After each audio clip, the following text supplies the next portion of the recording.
ঠিক আছে, এই রইলো বাজার দর দেশের উন্নতি নিয়ে একটা মজার মনোলগ। দেখুন কেমন লাগে।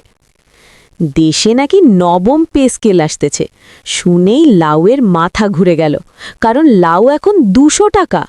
এই লাউ দিয়ে যদি কেউ চাকরি পেত, তাহলে সে দশম পে স্কেল চাইতো না, সরাসরি মন্ত্রী হতে চাইতো। উপদেষ্টারা বলতেছেন পে স্কেল দিলে দেশের ক্ষতি হবে। আমি ভাবলাম, ও আচ্ছা, তাহলে গ্যাস 1800 টাকা, চাল 70, তেল 200, এগুলো দেশের উন্নতি প্যাকেজ। সকাল হলেই কি পে স্কেল হয়? না ভাই, সকাল হলেই হয় বাজারে আগুন, পকেটে বাতাস, বেতন দেখে দীর্ঘশ্বাস। এক সন্ধ্যায় বাজার করলাম, লাউ নিলাম একটা, ডাল আধা কেজি, মরিচ 100 টাকার, কারণ মরিচ এখন বিলাসিতা।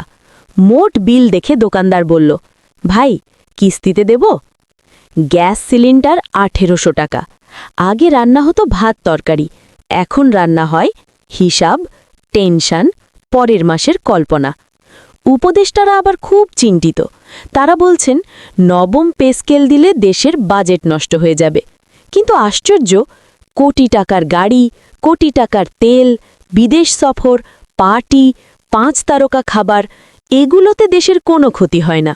ক্ষতি শুধু তখনই হয় যখন একজন কর্মচারী বলে, স্যার একটু বেতন বাড়ান। একজন অফিসের কর্মচারী বলল, স্যার বাজারে সব ডাবল। স্যার উত্তর দিলেন, দেশ তো উন্নতি করতেছে। কর্মচারী বলল, তাহলে আমার বেতনও উন্নতি করুক।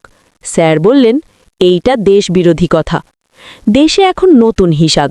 লাউ ইজ ইকুয়াল টু একদিনের বাজার, গ্যাস ইজ ইকুয়াল টু অর্ধেক বেতন, বেতন ইজ ইকুয়াল টু মাস শেষে গল্প, pay scale is equal to গুজব। নবম পে স্কেল নাকি দেশের ক্ষতি করবে, কিন্তু কর্মচারীর সংসার ক্ষতি হলে ওটা নাকি ব্যক্তিগত সমস্যা। শেষে এক কর্মচারী বলল, স্যার আমরা কি মানুষ?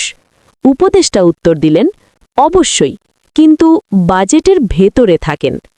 এই হলো আমাদের দেশের উন্নতি।